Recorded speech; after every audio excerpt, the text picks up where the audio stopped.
जय श्री राम भक्तों, स्वागत है आपका मेरे सनातन गाथा चैनल के एक और नए भक्ति वीडियो में। तो आए सुने संपूर्ण अयोध्या कांड। अयोध्या कांड रामायण का दूसरा कांड है, जिसमें भगवान राम के अयोध्या के राजकुमार से वनवासी बनने की कथा का वर्णन है। इस कांड में राजा दशरथ की इच्छा, कैकेयी की कपट नीति, राम का वनवास, दशरथ का निधन और भरत की राम के प्रति अटूट भक्ति की कहानी प्रमुख है। पहला, राम का राज्याभिषेक और कैकेयी की कुटिल योजना। जब राम, लक्ष्मण, भरत और शत्रुघ्न बड़े हुए, तो उनके गुणों और वीरता से राजा दशरथ बहुत प्रसन्न थे। राजा दशरथ ने सोचा कि अब समय आ गया है कि राम को अयोध्या का युवराज बना दिया जाए। राम के राज्याभिषेक की तैयारियां होने लगी। नगरवासी भी इस समाचार से अत्यधिक प्रसन्न थे, क्योंकि राम सभी के प्रिय थे। इसी बीच कैकेयी की दासी मंथरा ने जब राम के राज्याभिषेक की बात सुनी, तो उसने कैकेयी के मन में विष घोलना शुरू कर दिया। मंथरा ने कैकेयी से कहा कि यदि राम राजा बन गए, तो कैकेयी और उनके पुत्र भरत का कोई मान सम्मान नहीं रहेगा। मंथरा ने कैकेयी को अपने 2 वचनों का स्मरण कराया, जो दशरथ ने उसे कभी युद्ध में प्राणों की रक्षा के उपलक्ष्य में दिए थे।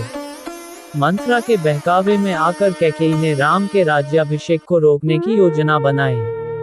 कैकेयी ने कुटिलता से कोप भवन में जाकर अपना सारा श्रृंगार त्याग दिया और क्रोधित मुद्रा में बैठ गईं। राजा दशरथ जब कैकेयी के पास आए और उन्हें इस अवस्था में देखा, तो वे बहुत चिंतित हो गए।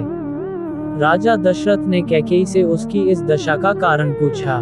कैकेयी ने बड़ी चतुराई से दशरथ को अपने 2 वरदानों की याद दिलाई। पहले वरदान में उसने राम के लिए 14 वर्षों का वनवास मांगा और दूसरे में भरत के लिए अयोध्या का राजपाट। राजा दशरथ यह सुनकर स्तब्ध रह गए। वे अत्यंत दुखी हो गए और बार बार कैकेयी से विनती की कि वह ऐसा न करे, लेकिन कैकेयी अपने हठ पर अडिग रही। जब राम को इस बात का पता चला, तो वे पिता की आज्ञा का पालन करने के लिए तुरंत तैयार हो गए। राम ने ये स्वीकार किया कि पिता के वचन की मर्यादा और माता की इच्छा को सर्वोपरि रखना उनका कर्तव्य है। राम ने सीता और लक्ष्मण को अपने साथ चलने से मना किया, लेकिन सीता ने पतिव्रता धर्म का पालन करते हुए वन जाने का आग्रह किया। लक्ष्मण ने भी बड़े भाई के प्रति अपनी सेवा और भक्ति व्यक्त करते हुए वनवास में साथ चलने की जिद की। अंततः राम, सीता और लक्ष्मण वन के लिए प्रस्थान कर गए।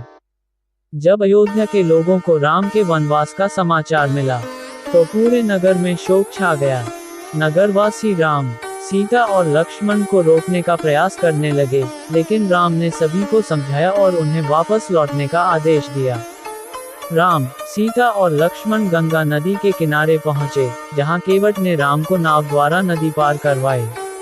राम के वनवास जाने के बाद राजा दशरथ राम के वियोग में अत्यंत दुखी रहने लगे। उन्हें राम की याद सताने लगी और वे रात दिन उसी में लीन रहते थे। अंततः राम के वियोग में अत्यधिक दुख और व्यथा सहन न कर पाने के कारण राजा दशरथ ने अपने प्राण त्याग दिए। उधर भरत और शत्रुघ्न को उनके ननिहाल से बुलाया गया। भरत को जब पूरी घटना का पता चला, तो वे अत्यंत क्रोधित और दुखी हुए। उन्हें अपनी माता कैकेयी पर गुस्सा आया और उन्होंने उसे खूब फटकार लगाई। भरत ने राज्य सिंहासन पर बैठने से इनकार कर दिया और राम को वापस अयोध्या लाने का निश्चय किया। वे गुरु वशिष्ठ और अयोध्या के नागरिकों के साथ राम से मिलने वन गए। चित्रकूट में भरत और राम का मिलन हुआ। भरत ने राम से अयोध्या लौटने का आग्रह किया, लेकिन राम ने पिता के वचन की महत्ता बताते हुए लौटने से मना कर दिया। भरत ने राम के चरण पादुका को अपने सिर पर धारण किया और यह प्रतिज्ञा की कि वे अयोध्या का राज्य राम के चरण पादुका के प्रतीक के रूप में संभालेंगे। भरत ने राम की चरण पादुका को अयोध्या के सिंहासन पर रखा और स्वयं नंदीग्राम में कुटिया बनाकर तपस्वी का जीवन बिताने लगे। अयोध्या कांड हमें त्याग, धर्म, मर्यादा और आदर्शों का पालन करने की शिक्षा देता है। राम का पिता के वचन का पालन करना, भरत का भाई के प्रति असीम प्रेम और भक्ति, और सीता तथा लक्ष्मण का राम के प्रति कर्तव्य का पालन इस कांड की मुख्य विशेषताएं हैं।